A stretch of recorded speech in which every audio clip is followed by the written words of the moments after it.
Bismillahirrahmanirrahim. Assalamualaikum warahmatullahi wabarakatuh. Teman-teman, para santri dan sahabat-sahabat semua di mana saja berada, mari kita lanjutkan kajian literasi pesantren Tafsir Jalalain. Kita akan lanjutkan di ayat 40 sampai 41. Dan ayat 40 itu menurut para mufasir semacam Syekh Wahbah Az-Zuhaili, kita akan bicarakan tentang Bani Israel.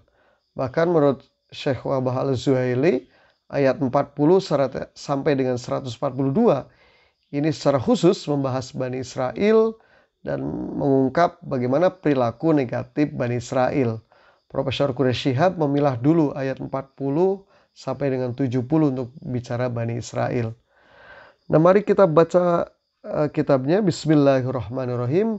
Ya Bani Israel, hai Bani Israel, Aulada Yaquba, maksudnya ialah anak cucu Nabi Yakub. Jadi ya, asal usul Bani Israel menurut para mufasir bahwa Bani Israel itu keturunan Nabi Yakub. Karena Israel atau Israel, ya, Israel adalah sebutan bagi Nabi Yakub gitu. Nah, kita ketahui bahwa Yakub itu merupakan cucu dari Nabi Ibrahim, ya, bapaknya para nabi itu. Kemudian Yakub juga bapak dari Nabi Yusuf dan saudara-saudara mereka semua. Nah, perlu diketahui nama Yakub yang dalam bahasa Ibrani berarti kekasih atau hamba Allah Subhanahu wa taala. Jadi kalau ada juara UFC namanya Israel Adiyasa, nanti dia juga ingin menampakkan diri sebagai nama yang diidentikan dengan hamba atau kekasih Tuhan, begitu kira-kira. Nah, uzkuru ni'mati allati an'amtu alaikum. Uzkuru, ingatlah, nikmati allati, nikmat karuniaku atau nikmat yang aku karuniakan. Ya, an'amtu alaikum, yang telah kuberikan kepada kalian. Ai ala abaikum, maksudnya adalah kepada nenek moyang kalian, bapak, kakek, nenek kalian. Minil injai, yaitu berupa menyelamatkan kalian, ya. Tadi kalian di sini adalah nenek moyang kalian. Min Fir'auna, dari bagaimana keganasan Fir'aun. Wa falkil bahro, dan kemudian diselamatkan dengan membelah lautan, gitu ya. Ini menurut tafsir Jalalain. Wa tadlilil gomami, ya, dan kemudian menaungkan awan. Wa ghairi dzalik, dan lain-lain berbagai nikmat yang sangat banyak. Bi antashkuruha, yaitu supaya kamu, wahai Bani Israel, untuk mensyukurinya semua nikmat Tuhan. Bi ta'ati, yaitu dengan taat kepadaku. Wa aufu bi ahdi, dan penuhilah janji kalian kepadaku.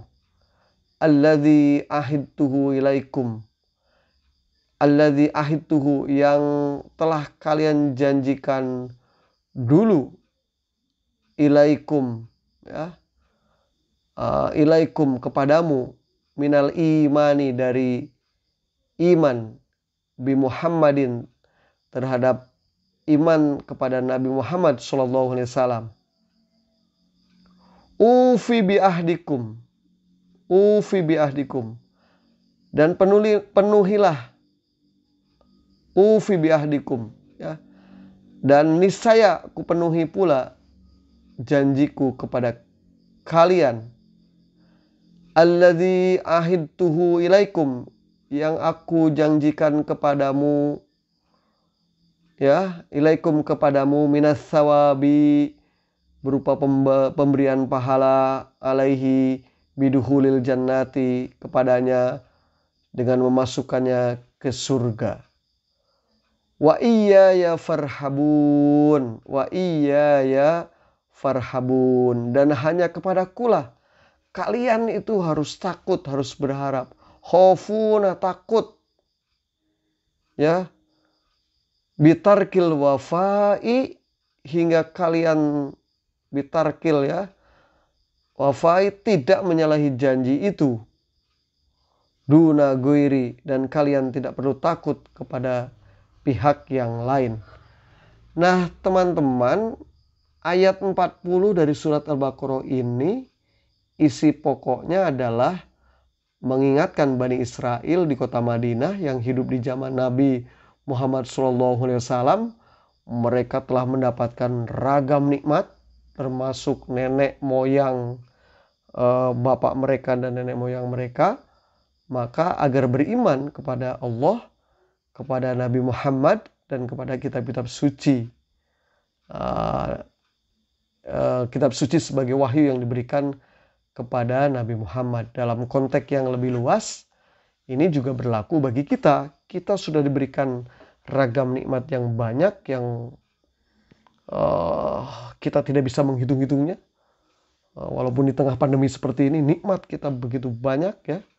Nikmat kesehatan, nikmat rezeki, nikmat siang malam, nikmat air hujan, ya, nikmat makanan, buah-buahan, banyak sekali. Maka sudah sepantasnya kita semua iman kepada Allah Subhanahu wa Ta'ala dengan penuh ketaatan, tidak melakukan kerusakan di bumi, di masyarakat, di lingkungan, dan seterusnya. Nah itulah sebetulnya pesan lebih luasnya. Kita lanjutkan, wa aminu bima anzaltu. Di ayat 41 ini, wa aminu bima anzaltu, dan berimanlah kalian pada apa yang bima anzaltu, pada apa yang kuturunkan oleh, maksudnya Allah turunkan. Minal Qur'ani, yakni Al-Qur'an, musaddiqal lima ma'akum, ya, yang Al-Qur'an itu membenarkan apa yang ada beserta kalian. Minat Taurati, yaitu dari kitab Taurat. Bimuwafaqatihi, nah kitab Taurat itu memiliki kesamaan. Lahu fit tauhid, ya, kesamaannya itu di dalam ketauhidan, wan nubuwati, dan kenabian Nabi Muhammad SAW. Wala takunu awwala kafirim bih, dan janganlah kalian menjadi orang yang pertama kafir kepadanya.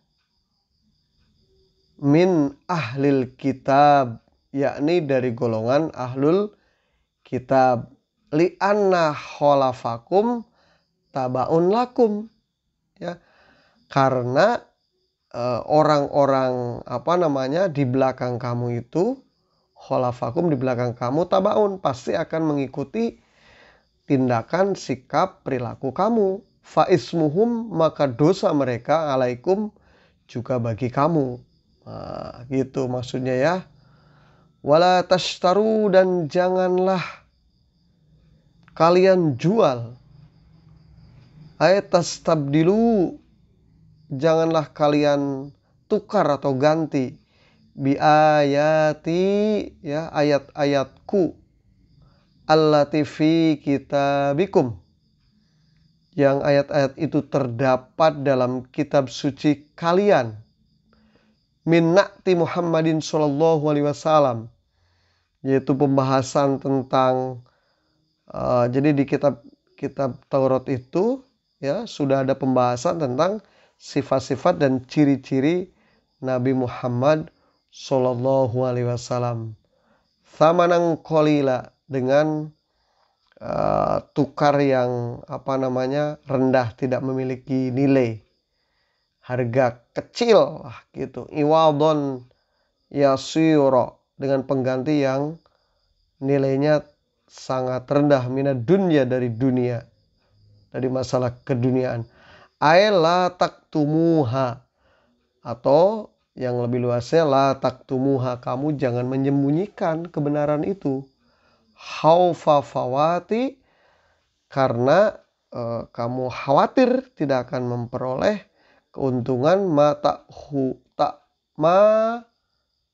ta'khudunahu, yang telah kamu, apa yang telah kamu dapatkan dari keuntungan itu, min suflatikum, dari pendahulu-pendahulu kamu, dari nenek-nenek moyang kamu, karena kamu menyembunyikan apa? Kebenaran. Wa iyaya fattakun, dan hanya kepadakulah, kepada Allah lah kalian bertakwa. Khofuna, yaitu dengan apa? Maksudnya harus takut. Fidzalika, dalam hal itu, yaitu tak harus takut kalau menyembunyikan apa? Kebenaran gitu. Duna goiri, dan bukan selain kepadaku. Nah, ayat 41 sesungguhnya ini menegaskan tentang agar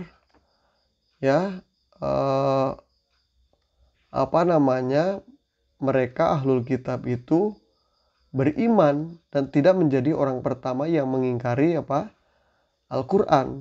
Allah juga menegaskan di sini melarang agar tidak menukar penjelasan yang benar tentang keimanan dan kerasulan Nabi Muhammad, yang salah satunya sudah dijelaskan di Taurat ini, ya, tentang sifat dan ciri-cirinya, dengan harga yang rendah gitu ya, harga yang sangat rendah, tidak bernilai gitu. Dan kemudian di akhir ayat ini Allah menjelaskan agar kita bertakwa kepada Allah Subhanahu wa taala. Dan orang yang menyembunyikan kebenaran pasti akan mendapatkan siksaan. Tetapi lalu bagaimana memahami surat Al-Baqarah ayat 41 ini terkait dengan larangan ahli kitab sebagai orang pertama yang ingkar terhadap Al-Quran, padahal bagi bangsa Quraisy di Mekah telah lebih dahulu mengingkari Al-Quran sebelum keingkaran umat Yahudi di Madinah. Sebenarnya tadi sudah dijelaskan dalam tafsir Jalalain ini bahwa jawabannya adalah surat Al-Baqarah ayat 41 melarang para pemuka ahli kitab di Madinah untuk ingkar terhadap Al-Quran karena kekufuran mereka nanti akan diikuti. Keingkaran mereka, ketidakberesan mereka, keburukan perilaku mereka itu akan diikuti oleh umat-umat yang selama ini menjadi pengikut mereka, sehingga nanti dosa-dosa umat mereka ya akan